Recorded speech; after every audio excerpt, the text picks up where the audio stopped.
अस्सलामुअलैकुम, मैं हूं खिज़र आज़म और आप देख रहे हैं स्पोर्ट्स वन।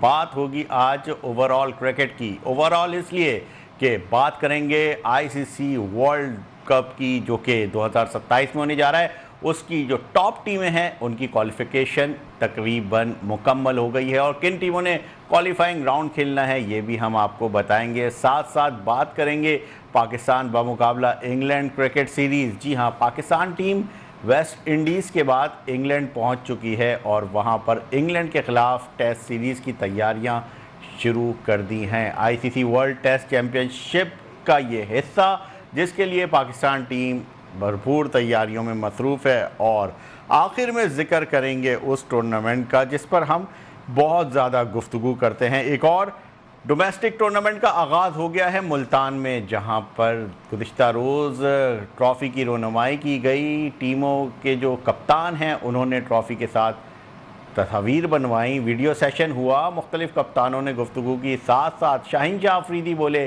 कि अभी तक तो वो कौमी टीम के कप्तान हैं। आगे के हवाले से उनका कहना था कि फ़िलहाल हमारा काम है परफॉर्मेंस देना और बाकी काम सेलेक्टर्स का है, कोचेस का है। तो ये तमाम तर अहवाल है जो कि हम आज आपसे डिस्कस करेंगे। हमारे साथ मेहमान मौजूद हैं। सबसे पहले तारुफ़ करवाऊँगा, स्पोर्ट्स एनालिस्ट हैं, बतौर स्पोर्ट्स प्रोड्यूसर के तौर पर भी मुख्तलिफ़ टीवी चैनल्स में खिदमात अंजाम देते रहे हैं, बाबर ख़ान। उनको हम खुशामदीद कहते हैं। साथ साथ हमारे साथ मौजूद हैं मुल्तान से स्पोर्ट्स जर्नलिस्ट, स्पोर्ट्स एनालिस्ट और बड़ा ही ज़बरदस्त क्रिकेट को कवर करते हैं, ना सिर्फ इंटरनेशनल बल्कि डोमेस्टिक लेवल पर, मुजम्मिल आसिफ इस वक्त हमारे साथ मुल्तान से मौजूद हैं। और हमारे नुमाइंदा न्यूज़ वन एजाज शेख हमें लाहौर स्टूडियो से ज्वाइन कर रहे हैं। सबसे पहले रुख करेंगे मुजम्मिल का। मुजम्मिल, आप हैं तो मुल्तान में, मगर हम प्रोग्राम का आगाज़ कुछ यूँ करेंगे कि जो वर्ल्ड कप के जो क्वालिफ़िकेशन टीमें हैं उनका तकरीबन मरहला मुकम्मल हो गया है और ये वादे हो गया है कि वो कौन सी टॉप टीमें होंगी जो कि क्वालिफाई कर जाएंगी वर्ल्ड कप के लिए। वेस्ट इंडीज़ को अनफॉर्चुनेटली क्वालिफ़िकेशन राउंड खेलना पड़ेगा। Australia, India, New Zealand, Pakistan, Sri Lanka, England और बांग्लादेश और साथ साथ अफ़गानिस्तान इस टूर्नामेंट के लिए क्वालिफाई कर चुकी हैं। जनूबी अफ्रीका और ज़िम्बाब्वे भी, क्योंकि वो मेज़बान हैं, तो वो भी इस टूर्नामेंट के लिए क्वालिफाई कर चुकी हैं। आयरलैंड भी अपनी जगह बनाने के लिए जो है वो कामयाब रहा है। वेस्ट इंडीज़ को अब क्वालिफ़िकेशन राउंड खेलना पड़ेगा।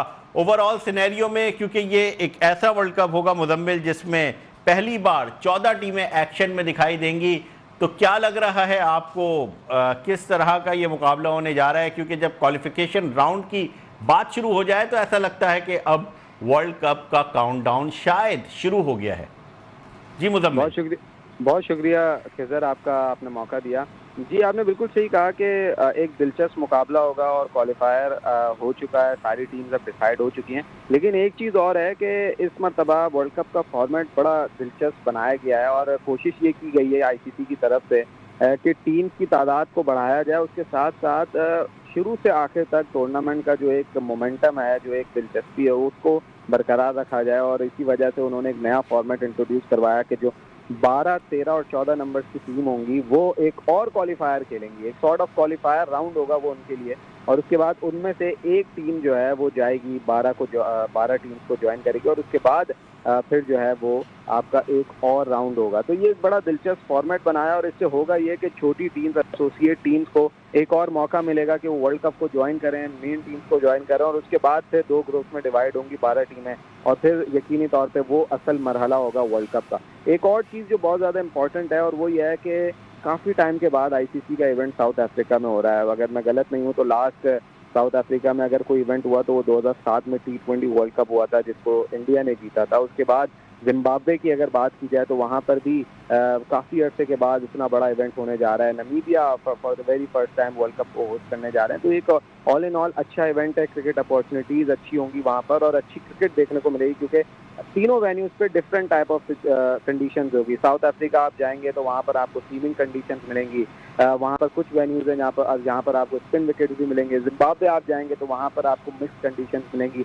और नमीबिया के हवाले से बहुत कम ही टीम्स को इतना अंदाज़ा होगा। तो एक इंटरेस्टिंग कॉन्टेस्ट होगा वर्ल्ड कप में। बिल्कुल मुजम्मिल, जिस तरह आपने कहा कि नमीबिया के हवाले से कहीं वो सरप्राइज ना बने बहुत सारी टीमों के लिए जो कि यूएसए में बना था। बाबर खान हमारे साथ मौजूद हैं। बाबर, बहुत बहुत खुशामदीद, आप हमारे प्रोग्राम का हिस्सा बने हैं। सबसे पहले मुझे ये जो फॉर्मेट की बात की जा रही है, जिस तरह का फॉर्मेट बनाया गया है, क्वालिफिकेशन से लेकर 14 टीमों तक का ये सफ़र, आईसीसी भी ये चाहता है कि ग्लैमर इतना डाला जाए, नई टीमों को इंडक्ट किया जाए, क्योंकि कभी कभी कहते हैं कि बड़ी टीमों के जीतने से रैंकिंग और रेटिंग पे बड़ा फ़र्क पड़ता है ब्रॉडकास्टर्स की, मगर कभी कभी बड़े बड़े अपसेट्स भी बहुत बड़ा रोल प्ले करते हैं। क्या कहेंगे आप, ये जो वर्ल्ड कप होने जा रहा है? देखें, क्रिकेट अगर देखा जाए तो ओवरऑल वही 13, 14, 12 ममालिक के दरमियान ही घूम रहा है। अभी रिसेंटली फुटबॉल वर्ल्ड कप आपके सामने हुआ है, अपसेट हुए, एक नई टीम आई, उसने बड़ी बड़ी टीमों को हराया, सेकंड राउंड तक पहुँचे। ये वाला चार्म अगर लाना है आईसीसी को अपने टूर्नामेंट के अंदर, तो मौके तो एसोसिएट टीमों को देना पड़ेंगे। अगर एसोसिएट टीमें नहीं आएंगी आगे, तो एक वक्त आएगा कि लोग उकता जाएंगे इन्हीं 8-10 टीमों को खेलता हुआ देखते हुए, क्योंकि इनका एक अपना स्टाइल है खेलने का, उनका एक बड़ी इंटरेस्टिंग क्रिकेट खेलते हैं। लेकिन कुछ नया रंग डालने के लिए नई टीमों को इंडक्ट करना पड़ेगा। तो आईसीसी कोशिश तो कर रहा है कि एसोसिएट ममालिक को ज़्यादा से ज़्यादा मौका देना है, वो T20 फॉर्मेट हो, चाहे वो वनडे हो, इस तरह वो कोशिश करते हैं कि नई टीमें आगे आएँ और वो फिर उनके अंदर वो वाला करंट भी आए। नई टीमें आती तो हैं, जैसे माजी में बहुत सी टीमें आई, लेकिन वन साइडेड होकर हार जाती हैं बड़ी टीमों से। कुछ नताइज सामने होते हैं, मैच से पहले पता होता है कि यार इस मैच का यही नतीजा होने वाला है, तो उससे टूर्नामेंट का रंग फीका पड़ जाता है। तो आपको सिर्फ क्वालिफिकेशन का मामला नहीं है, उनके अंदर आपको इतना इंटरेस्ट भी डेवलप करना है और इतने स्किल्स भी डेवलप करने हैं एसोसिएट मालिक में, ताकि वो एक जब मेन स्ट्रीम टूर्नामेंट में आए स्किल्स डेवलपमेंट तो उनके अपने कंट्री और उनका अपना जो प्रोग्राम है वो डेवलप करेगा। आईसीसी हो गया या मुख्तलिफ जो रीजन्स की एसोसिएशन है, वो कम से कम इतना कर सकती हैं कि उनको स्ट्रेंथन करें कि वो ज़्यादा से ज़्यादा क्रिकेट खेल सकें, और जो बायलैटरल क्रिकेट है वो उसको इंक्रीज़ करना पड़ेगा, तभी तो वो आगे जाएंगे। स्ट्रेंथन करने का मकसद ये है कि उनको अगर आप मेन टूर्नामेंट के अंदर इस तरह क्वालिफिकेशन के साथ लाएं, लेकिन कोई सेकंड टूर्नामेंट ऐसा चलाते रहें साथ साथ, जहां पे वो अपने ज़्यादा से ज़्यादा मैचेस खेलेंगे, ज़्यादा से ज़्यादा स्किल डेवलपमेंट आएगा। जैसे कि आपने हमें अभी तो हमने फर्स्ट ईयर और सेकंड ईयर बनाई हुई है, हमें इसको थोड़ा सा, मेरा लगता है, मेरा एक्सपीरियंस ये कहता है, जाहिर सी बात है वहाँ थिंक टैंक बैठे वो अपना सोचते होंगे, एक हमें ए, बी और सी और डी बनाना पड़ेगा। आपको फिर बी और सी को और डी को भी बी से खिलाना पड़ेगा। बाकी 8 टीमें तो आपकी टॉप 1 की हैं, लेकिन आपको उनके स्किल को डेवलप करने के लिए, जैसे अफगानिस्तान को मेन स्ट्रीम में लेकर आ गए, अब वो मेन स्ट्रीम पावर में है भी, लेकिन कहीं ना कहीं एकदम कोलैप्स भी कर जाती है अनएक्सपीरियंस की वजह से। अगर अफगानिस्तान इन छोटी टीमों से कंसिस्टेंटली खेले, उनका स्किल भी बढ़ेगा, अफगानिस्तान का स्किल भी बढ़ेगा। इसी तरह नमीबिया है, स्कॉटलैंड अच्छी आ रही है, ये जो 4 टीमें बड़ी हो गई, स्कॉटलैंड, आयरलैंड, अफगानिस्तान, इनको अगर हम इन सेकंड ईयर और थर्ड ईयर की टीमों से मैक्सिमम खिलाएंगे, चाहे वो बायलैटरल सीरीज़ हो, चाहे वो कोई छोटा टूर्नामेंट हो, तो इनका स्किल बड़ा अच्छा निकल के आएगा। फिर ये मेन स्ट्रीम टूर्नामेंट में कम्पीट करेंगे अच्छी तरह, टूर्नामेंट इंटरेस्टिंग होगा। जी इजाज़ शेख, इसी पर हम गुफ्तगू कर रहे हैं कि वर्ल्ड कप की जो क्वालिफिकेशन है उसमें यकीनन टॉप 10 टीमें हैं वो पहुंच गई हैं, मज़ीद ने क्वालिफाई करना है। 4 टीमों का जो इम्तिहान है वो बहुत ज़्यादा कड़ा है। क्या समझते हैं कि इस बार मुल्क 3 है, टीमें 14 हैं, आपकी क्या राय है? देखें खिज़र, ये जो छोटी टीमें होती हैं जो क्वालिफाई करके यहाँ तक पहुँचती हैं, ये सबको पता होता है कि ये फाइनल नहीं खेल सकेंगी, टॉप 2 टॉप 4 में भी नहीं आएंगी, लेकिन इसका एक ख़तरा ज़रूर मौजूद होता है बड़ी टीमों के लिए कि कहीं भी वो अपसेट कर दें और जीती हुई टीम जो टॉप पे हो वो थोड़ी सी बॉटम लाइन की तरफ गामजन हो जाए, पीछे हो जाए थोड़ी सी, तो ये नुकसानदेह साबित होती है। या फिर रन रेट में एक मैच एक बहुत बड़ी टीम का एक छोटी टीम के साथ अगर मैच हो रहा है, क्वालिफायर जो खेल के आई है और उस लेवल की नहीं है, वो टॉप 4 में भी आए और बारिश की नज़र वो मैच हो जाता है, तो उसका भी एक नुकसान ये होता है कि वो एक एक पॉइंट दोनों टीमों को मिल जाता है। जब बड़ी टीमों के दरमियान मैच होता है तो एक एक पॉइंट दोनों टीमों के मजाज के मुताबिक ठीक हो जाता है। चलो हो सकता है हार जाते, चलो एक ही सही गनीमत जानो, दोनों टीमें ये समझौता कर लेती हैं। जब छोटी टीम के खिलाफ कोई मैच होता है तो काफ़ी बड़ी टीम को नुकसान होता है अगर बारिश की नज़र हो और सिर्फ एक एक पॉइंट मिले। तो ये ठीक है कि छोटी टीमें खेल खेल के एक टाइम आएगा बड़ी टीम बन जाएगी, लेकिन एक अरसा हो गया, आप भी देख रहे हो ये जो हमारे साथी इधर बैठे हैं वो भी देख रहे हैं कि जो जहां है वहीं पर ही टीमें हैं, माशवाए बांग्लादेश, श्रीलंका और अफगानिस्तान के, कि इन टीमों ने थोड़ा सा ग्रो किया है, आगे बढ़ी हैं, टफ टाइम दे रही हैं बड़ी टीमों को भी। अदरवाइज नामीबिया एक अरसे से वैसे की वैसी है। कुछ जिम्बाब्वे ने भी अपनी गर्दन उठाई है, दिखाया कि मैं जिम्बाब्वे हूँ। लेकिन अमेरिका जिसने पाकिस्तान को मात दे दी थी अमेरिका में जब मैच हुआ था T20 में, तो लेकिन देखें वो अभी उधर की उधर ही रुकी हुई है, वो आगे नहीं बढ़ सकी। इसी तरह कतर की टीम होगी, कुवैत की, दुबई, इस तरह की जो टीमें हैं वो अपसेट करने की भी पोजीशन में नहीं होती। लेकिन ये जो छोटी टीमें अभी आई हैं तो इसमें ये ज़रूर है एबिलिटी के बड़ी टीम के साथ अपसेट करके तो वो उसको पीछे कर दे, और जो कोई और टीम है उसका इसमें कोई फ्लूक लगे और वो अच्छी पोजीशन में आ जाए। तो बाकी ठीक है, इनको सीखने का मौका मिलेगा, और इसी तरह अगर मेहनत करेंगे और उनमें कुछ नए प्लेयर ऐसे होंगे और इनकी जो मुल्क के जो खेलने वाले क्लब क्रिकेटर हैं वो इनको अपना हीरो मानते होंगे, वो आगे बढ़ने के लिए इनको फॉलो करेंगे, तो फिर एक वक्त आ सकता है कि ये भी अच्छी टीमों में इनका शुमार हो सके। मुजम्मिल, जिस तरह एजाज शेख बात कर रहे थे कि छोटी टीमें ज़रूर आती हैं, उनके अपने कंट्री के अंदर एक क्रेज़ बढ़ता है। हमने खुद देखा कि नेपाल जो है वो T20 वर्ल्ड कप में जब अपना हिस्सा डाल रही थी, बेशक वो मैचेस हार रहे थे, मगर जो नेपाल के अंदर क्रिकेट का जो क्रेज़ है, जो जुनून है, वो हमें पाकिस्तान या इंडिया से कम नहीं लग रहा था। जिस तरह से वो हर टीम में को सपोर्ट करने उनका क्राउड हर ग्राउंड में पहुंचता है। तो ये जो एजाज शेख बात कर रहे हैं, आपको इस वर्ल्ड कप में आपको कौन सी ऐसी टीमें लग रही हैं जिस तरह से वो एक्सेलरेट कर रही हैं कि वो किसी भी टीम के लिए ख़तरनाक साबित हो सकती हैं, माँ सिवाय पाकिस्तान के? क्योंकि हम तो कहते हैं कि हम किसी के लिए ख़तरा नहीं है सिवाय अपने, तो अगर हम कुछ कर जाएं तो फिर कोई हमें रोक नहीं सकता, मगर अगर हम अपने आप पर भी आना चाहें तो उससे भी हमें कोई नहीं रोक सकता। जी मुजम्मिल। सिजर भाई, एक टीम जो पिछले 4-5 सालों से जिस तरीके से इवॉल्व होकर आ रही है वो अफगानिस्तान है। मुझे ऐसा लगता है कि अफगानिस्तान आने वाले सालों में जिस तरीके से टैलेंट आ रहा है, और एक और चीज़ कि जिस तरीके से इंडियन प्रीमियर लीग में उनके खिलाड़ी खेले या दुनिया भर की लीग में जो उनकी डिमांड है, उसके बाद उन्होंने अपनी स्किल्स और अपने कॉम्बिनेशन को इस कदर डेवलप किया है कि मुझे ऐसा लगता है कि Afghanistan is the one team जो शायद आने वाले 10 साल या 15 साल ले लें, कोई एक आध इवेंट जीत सकते हैं। उनमें ये पोटेंशियल है। चाहे उनकी आप पहले कहा जाता था कि वो सिर्फ छोटे फॉर्मेट में एक्सिलरेट करते हैं, छोटे फॉर्मेट की टीम है, छोटे फॉर्मेट में वो जो है ना करके दिखाती है। लेकिन आप देखें 2023 के वर्ल्ड कप में अफगानिस्तान ने पाकिस्तान को हरा दिया। उसके अलावा जो उनके अजय जडेजा को जब उन्होंने कोच बनाया, जो हिकमत अमली लेकर चले कि जहां पर इवेंट होगा वहां के किसी लेजेंड को अपने साथ रखेंगे ताकि इम्प्रूवमेंट आए। तो 2023 के वर्ल्ड कप में अगर आप देखें तो ज़बरदस्त परफॉर्मेंस अफगानिस्तान ने दिखाई, पाकिस्तान जैसी टीम को अपसेट किया। फिर अगर 2024 में देखें तो वहां पर अफगानिस्तान की टीम ने बड़ा ज़बरदस्त खेल पेश किया, सेमीफाइनल में क्वालिफाई किया, साउथ अफ्रीका के अगेंस्ट सेमीफाइनल खेला। तो अफगानिस्तान आहिस्ता आहिस्ता जो है वो ऊपर आ रही है। और मुझे पर्सनली ऐसा लगता है कि बांग्लादेश और अफगानिस्तान का कंपैरिजन किया जाए तो मुझे अफगानिस्तान ज़्यादा ताकतवर और ज़्यादा कंसिस्टेंट नज़र आती है। उसकी वजह यह है कि बांग्लादेश और अफगानिस्तान की जो क्रिकेट हिस्ट्री है उसमें कई सालों का फ़र्क है, लेकिन अफगानिस्तान ने कम अरसे में बांग्लादेश से भी ऊपर की क्रिकेट खेलना शुरू किया, और इसका सारा जो क्रेडिट जाता है वो यकीनी तौर पर वहाँ के टैलेंट को जाता है। और जिस तरीके से लीग में उनके प्लेयर्स की आज तक डिमांड है, किसी भी लीग में दुनिया में देखें तो Afghanistan is the one team जो मुझे लगता है कि हर बड़े इवेंट में एक टीम होती है जो कि किसी को भी अपसेट कर सकती है। बिल्कुल, एक टीम होती है जो किसी को भी अपसेट कर सकती है। हम बात कर रहे हैं तैयारियों की, जाहिर सी बात है हम हर टीम को डिस्कस कर रहे हैं, तो डिस्कस करेंगे हम पाकिस्तान टीम को। अभी टेस्ट मैच को हम आखिरी सेशन में डिस्कस करेंगे। मुजम्मिल, एक और डोमेस्टिक टूर्नामेंट शुरू हो गया है, आप हैं इस वक्त मुल्तान में, तैयारियां यकीनन यही हैं कि हमें किस तरह से आने वाले इवेंट्स में पाकिस्तान को के लिए एक अच्छा पोटेंशियल, एक अच्छा बैकअप या अच्छा एक सर्कल तैयार करना है कि हमारे पास एक अच्छा पोटेंशियल मौजूद हो। प्रेस कॉन्फ्रेंस हुई कल, मुल्तान के मौसम के साथ साथ पाकिस्तान क्रिकेट पर भी हल्की फुल्की बात हुई। शाहीन से कप्तानी का सवाल हुआ तो उन्होंने कहा कि फ़िलहाल मैं कप्तान हूं, अभी तक तो मैं हूं। और ओवरऑल आप कैसा सिनेरियो देख रहे हैं? मैच का आगाज़ हुआ तो हमें ऐसा लग रहा था कि एक अच्छा कंपटीशन होगा बिटवीन शाहीन और साइम, बर्गर वो बहुत ज़्यादा देर तक ना चल सका।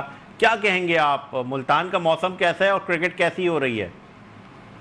देखिए खिजर भाई, अभी तो आज पहला मैच है और बिल्कुल सामने ग्राउंड में ही मैं मौजूद हूँ, सामने प्लेयर्स हैं। एक चीज़ जो खिलाड़ियों का कंसर्न कहीं ना कहीं रहा, वो गर्मी और मौसम रहा, और कई खिलाड़ियों ने कंसर्न शो किए कि शायद वेन्यू तब्दील हो सकता था इस इवेंट के लिए।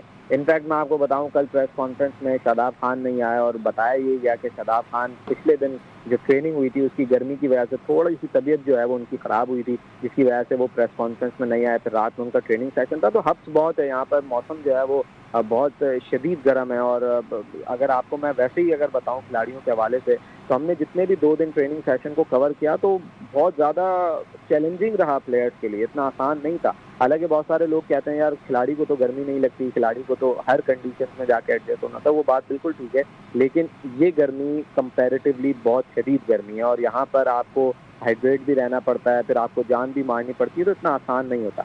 जहाँ तक आपने बात की जो वर्ल्ड कप 2027 की तैयारियां और ये टूर्नामेंट, देखें बताया तो हमें यही जा रहा है कि इस टूर्नामेंट से खिलाड़ियों पर नज़र रखी जाएगी, इस टूर्नामेंट से खिलाड़ियों को बैकअप के तौर पर बनाया जाएगा। लेकिन सवाल ये पैदा होता है कि क्या पाकिस्तान क्रिकेट बोर्ड इतने लंबे अरसे की प्लानिंग कर सकता है, उसकी एग्जीक्यूशन कर सकता है? क्योंकि कल आपने देखा, मैंने ही सवाल किया शाहीन शाह अफरीदी से कि सब ये बात कर रहे हैं कि वर्ल्ड कप 2027 की टीम के लिए बैकअप ढूंढा जा रहा है, वर्ल्ड कप 2027 की टीम के लिए इस टूर्नामेंट से कुछ खिलाड़ियों को निकाला जाएगा। तो बहैसियत कप्तान, क्या आपको भी ये कॉन्फिडेंस दिया गया है चेयरमैन की तरफ से, माइक हेसन की तरफ से, आकिब जावेद की तरफ से, कि आप ही कप्तान होंगे? क्योंकि 2024 में हमने देखा था T20 वर्ल्ड कप से 2 महीने पहले कप्तान चेंज हो गया था, एक मरतबा फिर बाबर आजम को कप्तान बनाया गया था, और अब भी बातें यही चल रही हैं कि बाबर आजम ने टेस्ट की कप्तानी ली है तो इसी शर्त पर ली है कि वो तीनों फॉर्मेट के कप्तान बनेंगे। और पाकिस्तान क्रिकेट में आप कोई भी चीज़ एक्सपेक्ट कर सकते हैं, जब से बाबर आजम ने कप्तानी ली उसके बाद आप किसी भी फैसले को एक्सपेक्ट कर सकते हैं। तो मुझे ऐसा लगता है कि क्लैरिटी ज़्यादा देनी चाहिए। वर्ल्ड कप का स्पॉट तो बन जाएगा, हमने हर बड़े इवेंट से पहले देखा है पाकिस्तान की क्रिकेट में एक पैराशूट एंट्री हो जाती है। आप किसी भी इवेंट से पहले उठाकर देख लें, 1-2 प्लेयर्स ऐसे आते हैं जो आपके सेटअप का पार्ट ही नहीं होते। एक चीज़ जो इस टूर्नामेंट में खिजर अच्छी लगी वो ये कि माइक हेसन का बहुत ज़्यादा इंटरेस्ट नज़र आता है। वो शदीद गर्मी में भी अपने होटल में नहीं बैठे, दोनों दिन वो जो खिलाड़ी थे ट्रेनिंग कैंप कर रहे थे दोपहर के वक्त, उनके पास आए, उनके हाल चाल पूछा, कोचेस से काफ़ी उन्होंने बातचीत की, मिसबा के साथ खड़े रहे, एजाज चीमा के साथ खड़े रहे। उसके अलावा खिलाड़ियों का जो वनडे के कप्तान है शाहीन शाह अफरीदी, उनके साथ एक बड़ी बातचीत उन्होंने की। उसके अलावा दूसरे टीम के कप्तान शादाब खान या साहिबजादा फरहान के साथ काफ़ी वक्त लगाया, सुफियान मुकीम के साथ वो काफ़ी वक्त लगाते हुए नजर आए। तो माइक हेसन का पर्सनल इंटरेस्ट बहुत ज़्यादा नजर आता है इस टूर्नामेंट को लेकर कि किस तरीके से यहाँ से कुछ ऐसे प्लेयर्स को हाईलाइट किया जाए, स्पॉट किया जाए जो कि पाकिस्तान के वर्ल्ड कप प्लान का हिस्सा बन सकें।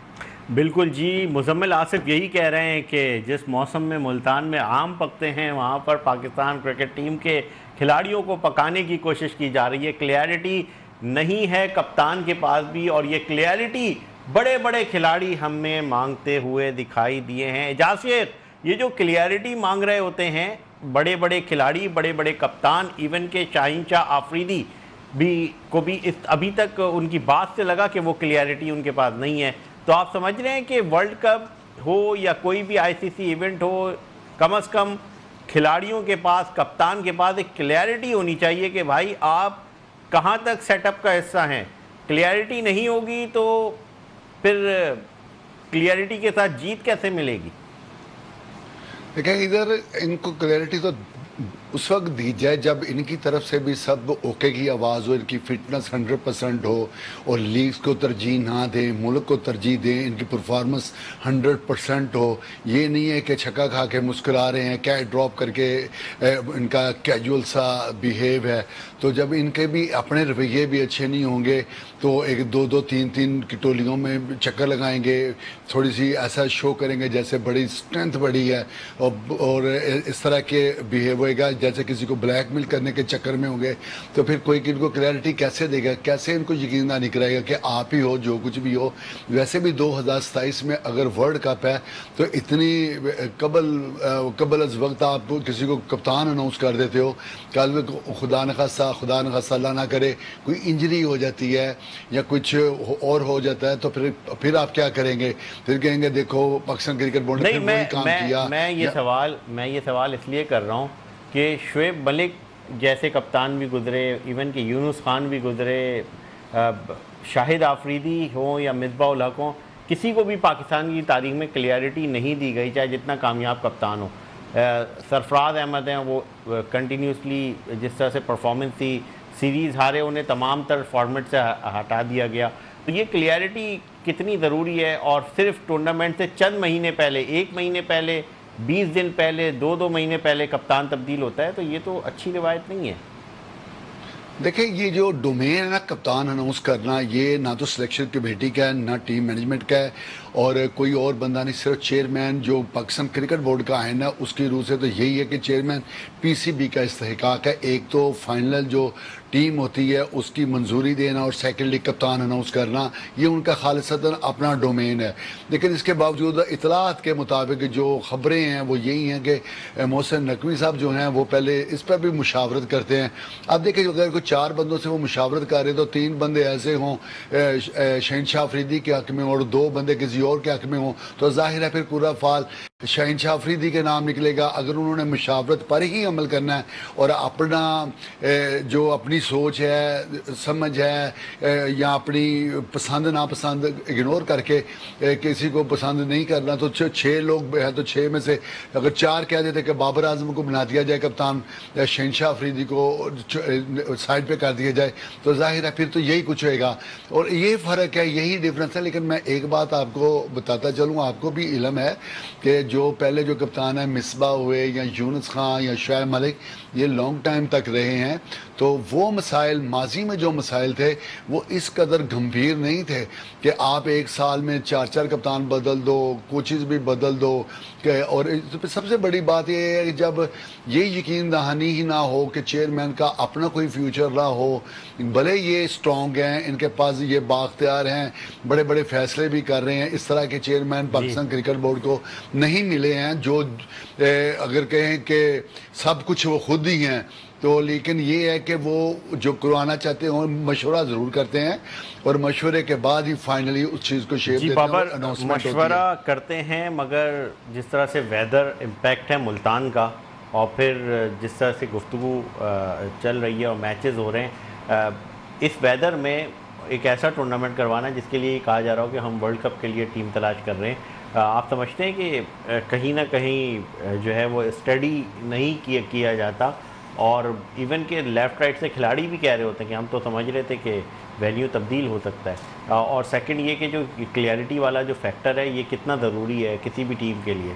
देखें, सबसे पहले हम टूर्नामेंट पे बात कर लेते हैं। वेदर बहुत ज़्यादा इफ़ेक्ट कर रहा है। आप एक तरफ टूर्नामेंट की तैयारी की बात करें वर्ल्ड कप की, जो कि साउथ अफ्रीका, जिम्बाब्वे और कीनिया में होने जा रहा है, उस वक्त जिस दिनों में होगा वहाँ वेदर क्या होगा, अगर आप उसको प्लान में शामिल करके वो वेन्यू रखते जो उसकी सिमिलैरिटी के साथ होता, तो बेशक आपको एक अच्छा टैलेंट और उसकी तैयारी का मौका कहेंगे हम उस वेदर में कैंप लगा देंगे, वो ये कहेंगे। नहीं, देखें, अभी आपने फिर इस टूर्नामेंट को उसका क्यों बनाया कि हम इससे उस वर्ल्ड कप की तैयारी का मौका और उसमें से लड़के तलाश करेंगे।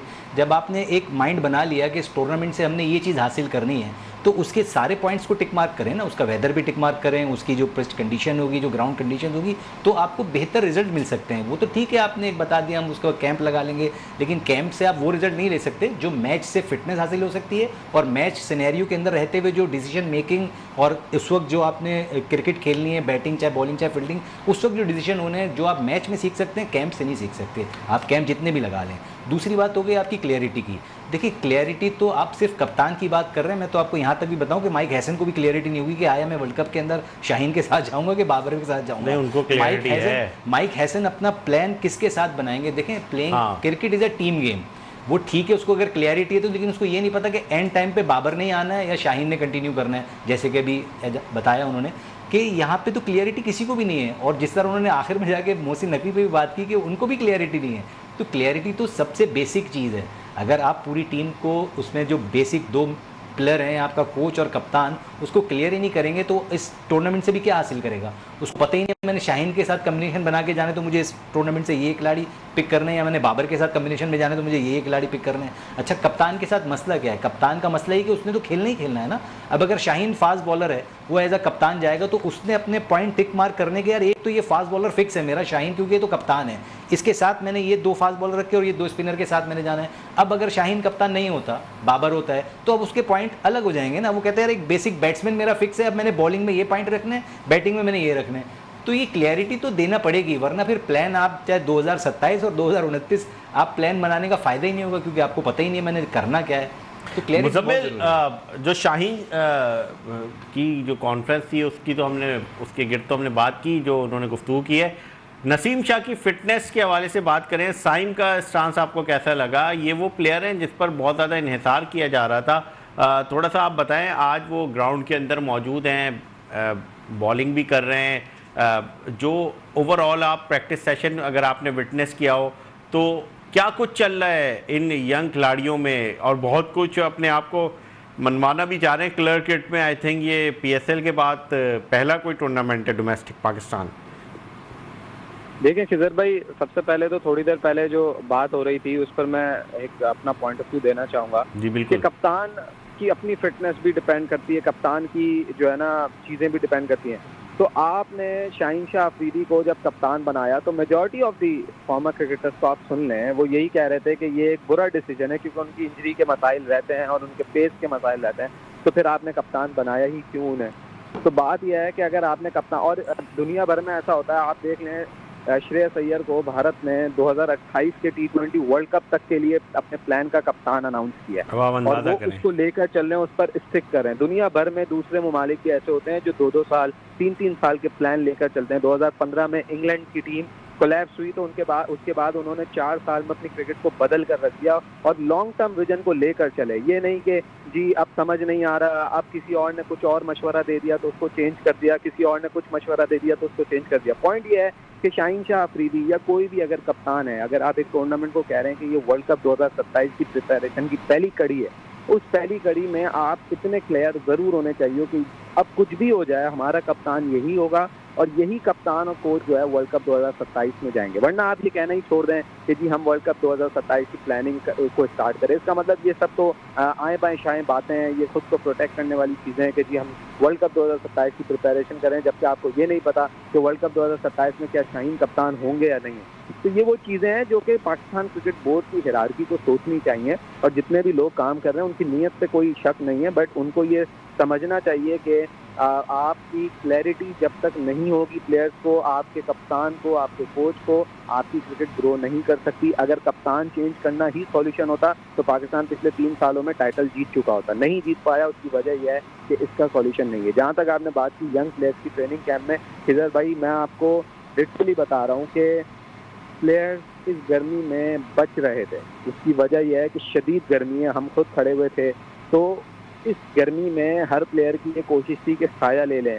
इस गर्मी में हर प्लेयर की ये कोशिश थी कि किसी ना किसी तरीके से बच के निकल जाया जाए, किसी ना किसी तरीके से कम ट्रेनिंग करो, और कोचिज़ की भी ये कोशिश थी कि इतना ज़्यादा ट्रेन ना किया जाए, इतना ज़्यादा ट्रेनिंग ना करवाई जाए कि मैच भी ना खेल सकें। और आपको एक और मज़े की बात बताऊं कि अभी तक की इतलात के मुताबिक इस पूरे टूर्नामेंट में एक भी ट्रेनिंग डे नहीं है। 4 टीम्स हैं, एक तो कम टीम्स हैं, ऊपर से पूरे टूर्नामेंट में अब कोई भी ट्रेनिंग नहीं होगी। वजह यह है कि गर्मी बहुत है, और गर्मी में कोशिश यही की जाएगी कि जो रेस्ट डे है प्लेयर्स का, टीम्स का, उसको फ्री रखा जाए ताकि खिलाड़ी उसमें रेस्ट करें।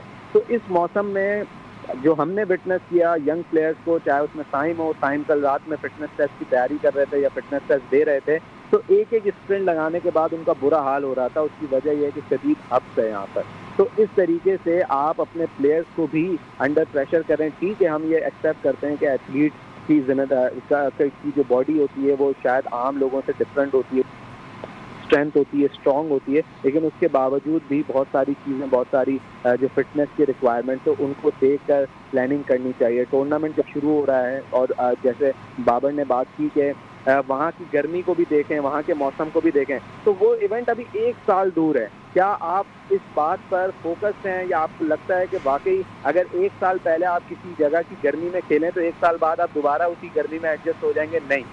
हर इवेंट से पहले जो कंडीशन और वेदर के हिसाब से जब आप खुद को एडजस्ट करने की बात करते हैं तो वो महीना 1.5 महीना पहले ये बातें होती हैं कि भाई आप महीना 1.5 महीना पहले जब जाने लगे, उससे पहले आप इस तरीके की सिचुएशन, कंडीशन, वेदर को देखकर और उस पर फिर तैयारी करें कि भाई हम इन खिलाड़ियों को इन कंडीशंस में खिलाएं ताकि ये वेन्यू पर जाकर वहाँ पर जल्दी से एडजस्ट हो जाए। तो ये मुज़म्मिल, जिसमें प्लानिंग का फुकदान नजर आता है। गुफ्तगू जारी रखेंगे। इस वक्त एक मुख्तसर सा ब्रेक लेंगे। ब्रेक के बाद न सिर्फ पाकिस्तान की वर्ल्ड कप की तैयारियां बल्कि एक बड़ा इम्तिहान जो कि इंग्लैंड में होने जा रहा है, पाकिस्तान टेस्ट टीम इंग्लैंड में मौजूद है, उस पर भी बात करेंगे। प्रोग्राम में इस वक्त ब्रेक का वक्त हुआ। गुफ्तगू वहीं से शुरू करेंगे जहां रब्त टूटा था, और हमारे साथ मौजूद हैं इस वक्त प्रोग्राम में मुज़म्मिल आसिफ, बाबर खान, एजाज शेख, और तीनों ही पाकिस्तान क्रिकेट पर बात कर रहे हैं। गुफ्तगू चल रही है कि आखिर क्लियरिटी का क्यों फुकदान है, प्लानिंग क्यों नहीं की जाती। मुल्तान का मौसम जो कि मशहूर है फसलें पकाने के लिए, वहाँ पर इस वक्त पाकिस्तान क्रिकेट के खिलाड़ी गर्म मौसम में उस टूर्नामेंट की तैयारी कर रहे हैं जो कि अगला आईसीसी इवेंट है। बाबर खान, ये जो क्लियरिटी की बात हो गई, कप्तान के हवाले से बात हो गई, अब अगला इम्तिहान हमारा है इंग्लैंड में, और इंग्लैंड में हम वेस्ट इंडीज़ को एक ही सही मगर शिकस्त देकर पहुँचें, तो ये तो एक अच्छी खबर है। बाबर आजम की कप्तानी के हवाले से बातें होती हैं। हमने लास्ट टाइम टेस्ट अगर कोई जीता था तो उन्हीं की कप्तानी में जीता था, और अभी भी बाबर की कप्तानी में जीता है। मगर वही वाली बात है कि बाबर अकेले नहीं हैं जिन्होंने बार बार कप्तानी कबूल की है। वसीम अकरम भी बार बार कप्तानी कबूल कर चुके हैं, वकार यूनुस भी। तो अब ये जो सिलसिला है, अब ये इंग्लैंड जा रहा है, कंडीशंस अलग हैं। गुज़िश्ता 20 साल से हमारे पास कोई जीत नहीं है। हाँ, एपिसोड ज़रूर आई हैं, बतौर हमारे प्लेयर्स ने बड़ा अच्छा परफॉर्म किया है। हाईलाइट्स में हम मुख्तलिफ मैचेस देखते हैं।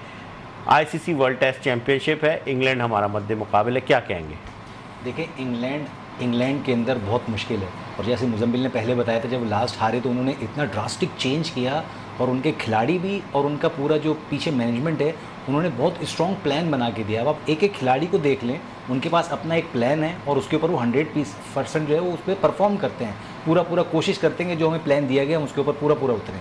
इसका बिल्कुल उलट आप पाकिस्तान पे आ जाएं, इनके पास ना तो कोई प्लान है, हम इंडिविजुअल परफॉर्मेंस के ऊपर पहले भी रिलाई करते आए हैं, अभी भी हमारी पूरी कोशिश ये होती है कि कोई एक इंडिविजुअल आए, चाहे वो माजी में आप शोएब अख्तर को देख लें, वसीम अकरम को देख लें, बैटिंग में आ जाए तो इंजमाम ने कोई बड़ी इनिंग खेल दी, यूनुस ने खेल दी, अजहर अली ने ट्रिपल सेंचुरी मार दी, कोई एक आध बीच में खड़ा हो गया, उसने स्कोर कर दिया। इसी तरह मोहम्मद अब्बास आपके पास एक रोल मॉडल इस वक्त हैं जो इंग्लैंड की कंडीशन के अंदर आपके लिए ट्रम्प कार्ड साबित हो सकते हैं, चाहे वो काउंटी क्रिकेट खेलने हों, चाहे वैसे भी जो उनकी सीमिंग स्टाइल है उससे उनको बहुत ज़्यादा एडवांटेज मिलेगा। और अब्बास का रिकॉर्ड इंग्लैंड के अंदर बहुत अच्छा है। तो आपने अगर प्लान बनाना है तो मेरे ख्याल से अब्बास को लेके और बाबर को लेके, क्योंकि यही दो स्टार खिलाड़ी इस वक्त आपकी टीम में हैं। शान मसूद इंजर्ड हो गए हैं, मेरी ये भी समझ में नहीं आया कि जब वो वेस्ट इंडीज़ में इंजर्ड हो गए थे तो उनको कैरी करने की ज़रूरत क्या थी, आप रिप्लेस कर लेते किसी अच्छे बैट्समैन। क्योंकि हमारे पास है ही नहीं मिडिल ऑर्डर, हम कहीं ना कहीं चाह रहे हैं कि एडजस्ट कर कहीं ना कहीं फिट करें, मगर इतलात ये हैं कि शायद शान मुकम्मल तौर पे फिट होते हुए नहीं दिखाई दे रहे ना। देखें, अब इंग्लैंड के अंदर आपका प्लान सारा आउट हो गया, सऊद शकील को आपने मौका नहीं दिया, ठीक है। अगर आप लेफ्टी के साथ लेफ्टी को रिप्लेस करना चाहते हैं तो आपके पास रिप्लेसमेंट सऊद शकील ही हैं, अभी आप शान को हटाते हैं। अब्दुल्ला शफीक का क्लिक करना बहुत अच्छा पॉइंट है, क्योंकि लास्ट टाइम जो उनकी एक सीरीज़ गई थी जिसके उन्होंने लगातार 3 सिफर खाए थे, उसके बाद से वो बैड बुक में चले गए थे। हालांकि वो बहुत स्किलफुल खिलाड़ी है, और वो उसने वेस्ट इंडीज़ में साबित किया। अभी जो 160 की उसने इनिंग के लिए बहुत अच्छी इनिंग के लिए, और वही आपकी बेस बनी, उसी से आप मैच की विनिंग पोजीशन में पहुँचे। गो के बाबर ने उसके साथ अच्छा सपोर्टिंग किरदार अदा किया, लेकिन ये किरदार जो हमें निभाना चाहिए था वो बाबर ने निभाना चाहिए था। अक्सर हम लोगों पे तनकीद कहा जाता है कि हम बहुत ज़्यादा बाबर पे तनकीद करते हैं, लेकिन वो ये नहीं देखते कि हम बाबर से बहुत ज़्यादा उम्मीदें रखते हैं। जब वो उम्मीद पर पूरा नहीं उतरता तो हमें तनकीद करना पड़ती है, क्योंकि एक ही तो स्टार खिलाड़ी है आपके पास घूम फिर के अगर देखा जाए। शाहीन क्योंकि एक स्टार बन रहा था, लेकिन अपनी इंजरीज और अपनी बैड परफॉर्मेंस की वजह से अब वो स्टारडम अपना खो चुके हैं। अब घूम फिर के पूरी टीम के अंदर आपको बाबर के अलावा मुझे नहीं लगता कोई नज़र आता है। एक आध कोई इन एंड ऑफ इनिंग खेल देता है अब्दुल्ला शफीक, फिर बीच में आ जाते हैं अब्बास, कुछ विकेट ले लेते हैं, साजिद खान कुछ दम हम दिखाते हैं तो फिर वो बीच में गायब हो जाते हैं। अभी हमारी टीम में जो मुझे नज़र आता है ये 3 फाइटर हैं। एक बाबर अगर खड़ा हो जाए, मोहम्मद अब्बास की बॉलिंग, और साजिद खान एक वो फाइटर खिलाड़ी जो बॉलिंग में भी जान मार रहा है, फील्डिंग में भी जान मार रहा है, और आपने लास्ट इनिंग में देखो उसने बैटिंग में भी जान मारी। तो फाइटर तो है वो, पॉजिटिव तो इसी के साथ प्लान बनाना पड़ेगा, पॉजिटिव एटीट्यूड के साथ दिख रहे होते हैं। जहाँ से जिस तरह बात की जा रही है कि बाबर आजम पर तनकीद की शायद वजह यही होती है ज़्यादा कि उम्मीदों का महवर भी कहीं ना कहीं वो बने हुए होते हैं, और जो बाबर फैक्टर है वो तो हमने ग्राउंड में देखा है कि वाहिद खिलाड़ी है जिसके नाम से स्टेडियम गूंज रहा होता है। अगर वो परफॉर्मेंस दे रहे होते हैं, क्राउड बड़ी तादाद में उन्हें देखने जा रहा होता है। बड़ा इम्तिहान है बाबर का। बिलाखिर एक टेस्ट में फ़तह पाकिस्तान को मिली उनकी कप्तानी में, खुशनसीबी कहा जाएगा, क्योंकि आखिरी टेस्ट मैच भी पाकिस्तान उनकी कप्तानी में ही जीता था। अब भी उसके बाद कोई फ़तह हमें नहीं मिली थी, क्या समझते हैं, इंग्लैंड का मैदान है, कहा यह जाता है कि इंग्लैंड को इंग्लैंड में हराना आसान काम नहीं है। देखिए, बाबर, शान मसूद और मोहम्मद अब्बास, साजिद खान, जिस तरह बाबर खान साहब ने कहा, बिल्कुल ये दुरुस्त है। इन लोगों को बड़ा एक्सपीरियंस है इंग्लैंड में खेलने का और तीनों फॉर्मेट में बहुत अच्छी परफॉर्मेंस माजी अगर देखा जाए, इनका रिकॉर्ड, ट्रैक रिकॉर्ड देखा जाए, ख़ास तौर पे अपना कप्तान का, बाबर आजम का, और इसके बाद शान मसूद है, काउंटी कितनी लंबी काउंटी वो उधर ही खेले हैं, मोहम्मद अब्बास हैं। तो ये अगर अच्छा परफॉर्म करें, फिर जिस तरह अब्दुल्ला शफीक का भी उन्होंने बोला, तो ये बिल्कुल दुरुस्त है, मैं उनको सेकंड करता हूँ। तो ये 4-5 लोग ऐसे हैं जो इंग्लैंड को टफ टाइम दे सकते हैं। ऐसी कोई बात नहीं कि इंग्लैंड पाकिस्तान को क्लीन स्वीप कर दे, वाइट वॉश करके चुप करके पाकिस्तान टीम को जहाज़ पे बैठा दे के आप वापस चल जाओ। पाकिस्तान के पास भी चांसेस हैं, लेकिन बात फिर वही है कि पाकिस्तान क्रिकेट बोर्ड को, टीम मैनेजमेंट को और टीम को जीत के लिए मैदान में उतरना होगा, अपना 100% देना होगा। अगर बिल्कुल चल होके खेलेंगे, और जो कोच की हिकमत अमली है, सरफराज बड़े इंग्लैंड में खेल चुके हैं और जीत चुके हैं यहाँ पे, और उनका भी कहा माने, बिल्कुल मशावरत के साथ चलें, तो फिर कोई वजह नहीं कि पाकिस्तान उनको टफ टाइम ना दे और ना जीत सके। और पाकिस्तान को जीतना भी चाहिए। ये वही प्लेयर हैं इंग्लैंड के, जब ये एशेज़ खेलने के लिए गए थे ऑस्ट्रेलिया में, तो ऑस्ट्रेलिया ने इनका क्या हाल किया था। ये सबके सामने यही प्लेयर थे ना जिनके सामने अब पाकिस्तान की टीम आ रही है, तो हम ये कह दें कि पाकिस्तान टीम ने, ये ठीक है, रेटिंग में अभी जो चैम्पियनशिप है, टेस्ट चैम्पियनशिप में, उसमें काफ़ी डिफरेंस है पाकिस्तान का और इंग्लैंड का और ऑस्ट्रेलिया का। लेकिन ऑस्ट्रेलिया ये इसी तरह होता है ना कि अपने होम ग्राउंड पे आप मारो, ताकि अगर बाहर जाके हार भी जाए बंदा तो वो उसको थोड़ा चेंज हो जाएगा, 19-20 का फ़र्क बाकी रह जाएगा। तो पाकिस्तान टीम को उम्दा परफॉर्म करना चाहिए और करके पाकिस्तान टीम को जीतना चाहिए। जी मुजम्मिल, जिस तरह से बात की जा रही है, इंग्लैंड में पाकिस्तान का इम्तिहान, इंग्लिश कंडीशन, और जो हमारी रैंकिंग है वो नीचे है। इंग्लैंड तो बहुत जान मारेगा क्योंकि वो तो एक्सेलरेट करना चाह रहा है ऊपर की जानिब। आया कि उनके यहाँ भी कप्तान तब्दील हुआ है, कोच इंटरिम है, बहुत सारी चीज़ें वहाँ पर भी हैं, मगर उनका जो सिस्टम है, जो सेटअप है, और वो सारी कंडीशंस उनके हक़ में। क्या समझते हैं पाकिस्तान टीम के लिए इम्तिहान कैसा साबित होगा, पाकिस्तान टीम इन इंग्लैंड? देखें, आखिरी जो जीत लेकर गए हैं वेस्ट इंडीज़ के अगेंस्ट, उससे कहीं ना कहीं तो कॉन्फिडेंस उनको मिला होगा। लेकिन सवाल यहाँ पर इधर एक और भी है, और वो है कि आपके पास वर्ल्ड टेस्ट चैंपियनशिप में करने के लिए कुछ भी नहीं है, क्योंकि आप ऑलरेडी बाहर हैं। अब आपने बस अपनी रैंकिंग बचाने के लिए और अपनी इज्जत बचाने के लिए ही क्रिकेट खेलनी है। मुजम्मिल इंटरप्ट करूंगा, जब ये वर्ल्ड टेस्ट चैंपियनशिप का शेड्यूल आया था और हमारे पास ये मैचेस आए थे जिसमें बहुत सारे मैचेस थे, तो कहीं ना कहीं बतौर क्रिकेट एक्सपर्ट या फिर आप जो एनालिसिस करते हैं, आपके दिल में भी ख्याल तो आ रहा होगा, यार ये तो बहुत अच्छा हमारे पास एक सिलसिला आ गया, और अगर हम जीत भी सकते हैं, हम ऊपर पहुंच भी सकते हैं, सब कुछ गवा दिया जो हम हासिल कर सकते थे। बिल्कुल खिजर, आप देखें, आप अपने घर पर वेस्ट इंडीज से हार गए, आपके घर पर आपको साउथ अफ्रीका हराकर चला गया, आपके घर पर आपको बांग्लादेश हराकर चला गया। देखें, टेस्ट साइकिल में आपके पास इक्वल अपॉर्चुनिटीज इस तरीके से होती हैं कि एक दफ़ा आप अवे टूर करते हैं तो एक दफ़ा वो भी आते हैं आपके पास। तो आपके पास जो इजी टारगेट होता है वो होता है कि एटलीस्ट चलें, आप अवे जाकर नहीं जीत पाते, कंडीशंस का फर्क होता है, लेकिन आप अपने घर पर सारे टेस्ट मैचेस जीते। माजी में इंडिया भी यही करता हुआ आया। जो इंडिया ने 2 टेस्ट चैंपियनशिप के फाइनल खेले, तो उसमें उनका जो एक वाज़ेह फ़र्क था वो यही था कि वो अपने घर पर टेस्ट मैचेस को इस तरीके से प्लान करते थे कि वहाँ पर जीते थे। हालांकि न्यूजीलैंड ने उन्हें हराया उनके घर पर जाकर, लेकिन स्टिल इंडिया की टीम अपने घर पर किसी को इतनी आसानी से हराने नहीं देती थी। आप अपने घर पर बांग्लादेश से हार गए, साउथ अफ्रीका से हार गए, आप वेस्ट इंडीज से एक मैच हार गए, तो उसके बाद फिर आप ये एक्सपेक्ट नहीं कर सकते कि आप वर्ल्ड टेस्ट चैंपियनशिप में एक्सेल करेंगे। दूसरी बात फिजर जो बहुत इंपॉर्टेंट है यहाँ पर, जैसे मैंने मेंशन किया कि आईसीसी टेस्ट चैंपियनशिप में आपके पास होने के लिए कुछ नहीं है, तो आपको दिलेराना क्रिकेट खेलनी है, वही क्रिकेट खेलनी है जो शायद आपने उस वक्त खेलनी होती है जब आप टूर्नामेंट से बाहर होते हैं और आप इज्जत बचाने के लिए अपने 1-2 मैचेस जीत कर टूर्नामेंट को एक अच्छे नोट पर एंड करते हैं। लेकिन यहाँ पर खिलाड़ियों के लिए जो एक कैच है, एक बहुत बड़ा कैच है फिजर, वो ये है कि अब तक सेंट्रल कॉन्ट्रैक्ट अनाउंस नहीं हुए। मेरी इतलात के मुताबिक सेंट्रल कॉन्ट्रैक्ट साइन हो चुके हैं, लेकिन कैटेगरीज नहीं बनी है। और ये जो दो अहम एक्टिविटीज इस वक्त पाकिस्तान क्रिकेट में हो रही है, एक चैंपियंस कप जो स्टार्ट हुआ है आज से, और एक पाकिस्तान वर्सेस इंग्लैंड की सीरीज, हो सकता है इसके इनिशियल फेज में सेलेक्टर्स को और हेड कोचेस को ये हेल्प हो कि वो कैटेगरीज को डिसाइड करें, क्योंकि हम सबको पता है कि अब टेस्ट कैटेगरी सिर्फ टेस्ट स्पेशलिस्ट प्लेयर्स के लिए होगी और इसमें मुआवजा होगा।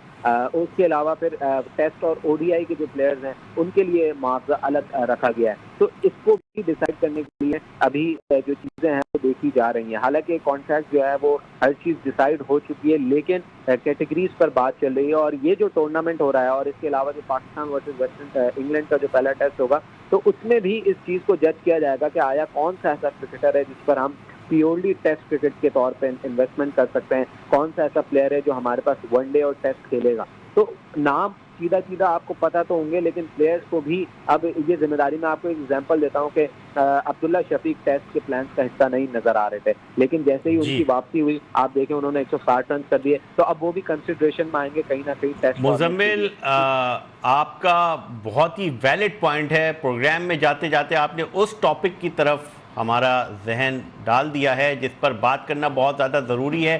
प्रोग्राम में इस वक्त ख़त्म हो गया है, हम इस पर मज़ीद गुफ्तगू करेंगे और ओवरऑल इसका एनालिसिस करेंगे कि आया जब भी पाकिस्तान क्रिकेट में कोई सेंट्रल कॉन्ट्रैक्ट आ रहा होता है तो इस तरह की पेचीदगियाँ क्यों सामने आती हैं। एक और नया सेंट्रल कॉन्ट्रैक्ट, ओवरऑल क्रिकेट पर हमने बात की, पाकिस्तान का डोमेस्टिक स्ट्रक्चर, पाकिस्तान का इंग्लैंड में क्या परफॉर्मेंस रहेगी, उस पर भी गुफ्तगू की। मेहमान हमारे साथ मौजूद थे। तमाम मेहमानों का और देखने वालों का शुक्रिया। अल्लाह हाफ़िज़।